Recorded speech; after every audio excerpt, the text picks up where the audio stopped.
All right, joining me right now from Memphis is Tennessee Congressman Steve Cohen, Democrat on the House Judiciary Committee. So much for being with us on this Sunday. So let's begin with what we just heard, from President Trump's attorney, Rudy Giuliani. He says the president never instructed Michael Cohen to lie in this congressional testimony, but does admit that they may have discussed what Cohen was going to say. So what do you do with this information from his personal attorney, Giuliani? Both Giuliani and Trump are untrustworthy. They have a record of misstatements and lies that go back for Trump to all his public life. Giuliani, just since he joined Trump. So it's difficult to accept what they say, but it's clear that Trump talked to Michael Cohen, that he had interest in the Moscow deal right up to the edge of the election. And do you see that as potentially obstruction? The goal line has moved. I think it could be obstruction. I think we're going to see a lot of obstruction of justice, and I think we're going to see a lot of collusion. I think the Mueller report is going to be eye-opening to a lot of people who have unfortunately put a lot of faith into President Trump. Michael Cohen also admitted, that he lied about how late into the campaign that he talked with President Trump about the Trump Tower project in Moscow. Giuliani, he didn't even dispute that, but says it doesn't really matter because President Trump probably didn't remember the discussions anyway. He also confirmed that the president, was asked about it by the special counsel. So did you know that that was among the questions from the special counsel? No, I didn't actually know that that was one of the questions, no. And now that we're hearing that from his personal attorney, how does this, equip those in the House who either say now it's a time to, move ahead with impeachment proceedings or at the very least, wait for Mueller's findings with bated breath? We're going to have hearings. We're going to have hearings in both judiciary and government oversight on all of these issues concerning obstruction and the emoluments clause, abuse of power that have been levied in the media and in court filings about Trump. I think we're going to find out that there has been, in fact, violations of all of those the emoluments clause, and there's been obstruction, and there's been abuse of power, and I think that will eventually lead to impeachment hearings. But I think the first thing you do is have to gather your facts. I think we can gather them without Mueller's help, but I think Robert Mueller's report is going to be very, very, very eye-opening. And are you encouraged that you will receive the full report, or at the very least a synopsis from, based on what we heard from the nominee for Attorney General William Barr? He believes that at least portions of it should be made public. I was disappointed with Barr's testimony. The Attorney General has discretion over whether to release that even to Congress, and I think it should be released except for the parts that intelligence, our intelligence folks say need to be redacted to protect sources and methods.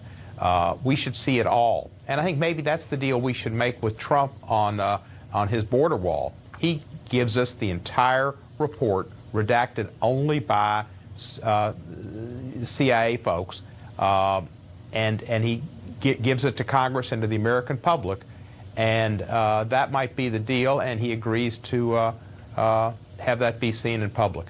I think that would be appropriate. Okay, and now that brings us to then the offer that the president made yesterday on the wall, and what he's hoping Republican senators will be voting on this week and eventually go to the House. Are you feeling like there is negotiations underway, or do you feel that the president is not making room for any negotiations from Democrats? I think it's an opening salvo. I think he did it partially because of the paychecks that are due out Tuesday, and he knows he's going to get more political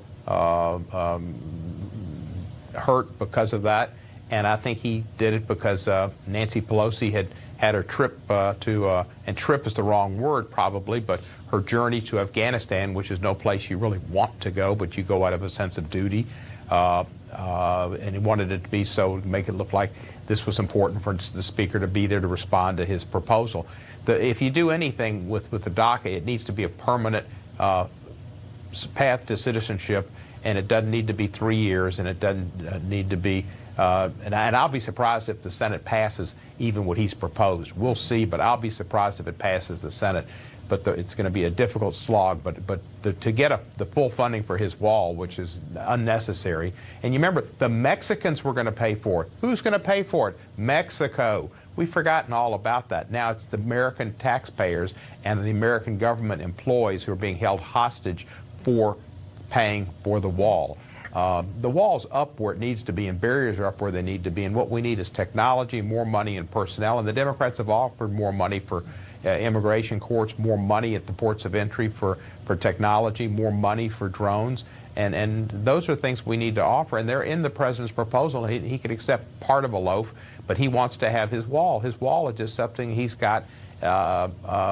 It's a political promise he made, but the promise was the Mexicans were going to pay for it. So the House Speaker... all you Trumpers out there, don't forget he lied to you. The House Speaker made it very clear not long after her swearing in. She said there's no money for the wall. The Vice President, Pence was asked earlier today on CBS, whether the President and last time the president has negotiated face-to-face with Pelosi, with Schumer, and the vice president said that, the president bypassed Democratic leadership in negotiations and instead went to the rank and file. Why? What do you see He in didn't that go strategy? to the rank and file. He tried to get some of the quote-unquote problem solvers to come out and be for him, but they said that we need to open the government first, which he didn't do. He tried to get some of the people who had been elected from Trump districts to come to the White House. They refused. Basically, he went to Jared Kushner and Mike Pence and said, what can we throw out here to make the Democrats look bad on the eve of these checks being given out? Are you any more encouraged? Are you any more encouraged that all sides are closer to a deal so as to get government up and running again, or do you see a stalemate? We need to get the government up and running. I've met with our employees, our government employees who are out of paychecks and still working, and it's a difficult situation. But remember this, the Trump budget and the Trump tax scam put us $3 trillion more in debt. We don't have the monies we need right now for a giant infrastructure package, for health care for our people, and for public education, and for people with disabilities. To put $5.7 billion into a useless wall just to give the president his political needs and his personal little pet project is wrong. We have less money than ever before because of the tax scam that gave so much money to the upper 2%, just hundreds of thousands and millions of dollars to the wealthiest people, the Mar-a-Lago set, and we need that money for other things, and we could do so much with research, with health care, with education, and we don't need to be wasting that money on a wall. In your view, quickly, is the ball in the Democrats' court?